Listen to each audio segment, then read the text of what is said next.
जय हिंद। तो जैसा कि आप लोग अभी देख रहे हैं कि रसिया यूक्रेन के बीच में युद्ध चल रहा है। युद्ध के करीब 31 दिन हो चुके हैं। रसिया ने अब क्रूज मिसाइल से यूक्रेन को मारना शुरू कर दिया है।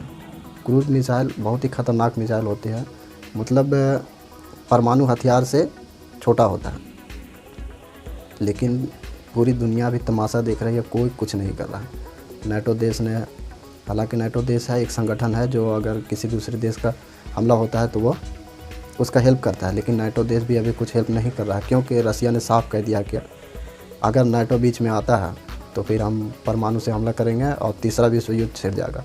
लेकिन बस यही एक धमकी की वजह से कि नाटो अगर बीच में आएगा तो हम विश्व युद्ध छेड़ देंगे, बस ये एक धमकी की वजह से पूरी दुनिया सिर्फ तमाशा देख रही है और यूक्रेन को तबाह होते देख रही है।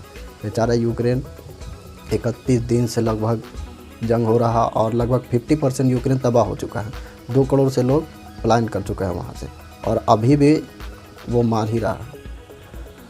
तो आई होप, दुआ ही कर सकता है कि आगे सब अच्छा हो। लेकिन रसिया तो पता नहीं, उसके इंसान के अंदर इंसानियत देखो कैसे कैसे बदल रही है। किसी को इतना भी मारना, ठीक है मान लिया जाए अगर कोई मसला भी है तो मसला को बातचीत से सुलझाया जा सकता है।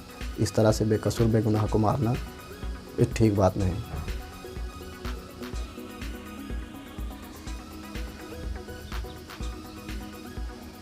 पूरी दुनिया के न्यूज़ और पत्रकार वाले सिर्फ दिखा रहे हैं, ये देखो पूरी एकदम इतना हैवी कवरेज दे रहे हैं कि ऐसे हो रहा, मगर कोई कुछ कर नहीं रहा है। वहाँ जा करके बस खाली तमाशा चल रहा है। यूक्रेन बर्बाद हो रहा है, पूरी दुनिया तमाशा देख रही है और न्यूज़ वाले चैनल वाले सिर्फ तमाशा बना रहे हैं।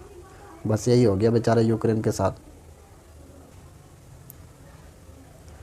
ये लड़ाई का सिर्फ एक ही मुद्दा है, क्योंकि यूक्रेन और रसिया दोनों एक ही जगह है, एक ही सटे हुए हैं। तो यूक्रेन वाले ने नाटो का सदस्य बनना चाहा, जिसकी वजह से रसिया खफा हो गया, क्योंकि नाटो का मेन लीडर अमेरिका है और अमेरिका रसिया दोनों में तनाव चलता है। तो रसिया ने कहा कि यूक्रेन अगर नाटो का सदस्य बन जाएगा तो फिर 30-31 देश है नाटो में, वो सब शामिल हो जाएंगे और यूक्रेन का सपोर्ट देने लगेंगे। और फिर अगर यूक्रेन में नाटो आ गया तो इसका मतलब है कि यूक्रेन में अमेरिका घुस गया, और अमेरिका अगर यूक्रेन में घुस जाता है तो रसिया के लिए फिर टेंशन हो जाता है, क्योंकि फिर रसिया को टकराना होगा नाटो से, और नाटो में शामिल है 31 देश। अब 31 देश मिल करके लड़ेगा, तो इसीलिए रसिया जो है वो लिखित में मांगता है कि तुम लिखित में दो कि तुम कभी नाटो का सदस्य नहीं बनोगे, और नाटो भी लिखित में दे कि यूक्रेन को कभी भी अपना सदस्य ना बनाए।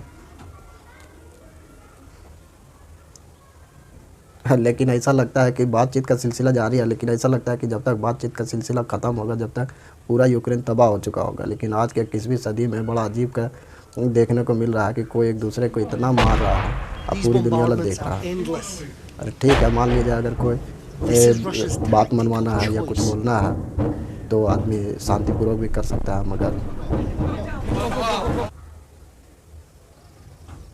मगर रसिया तो एकदम आग बबूला है। बात ऐसा है कि यूक्रेन जो है बीच में बिना मतलब का पिस गया।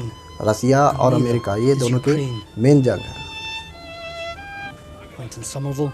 और यूक्रेन जैसी अमेरिका की तरफ अपना झुकाव किया तो रसिया भड़क गया कि तुम हमारे बगल में हो, अमेरिका का सपोर्ट करोगे तो अमेरिका तो हमारे घर में घुस जाएगा।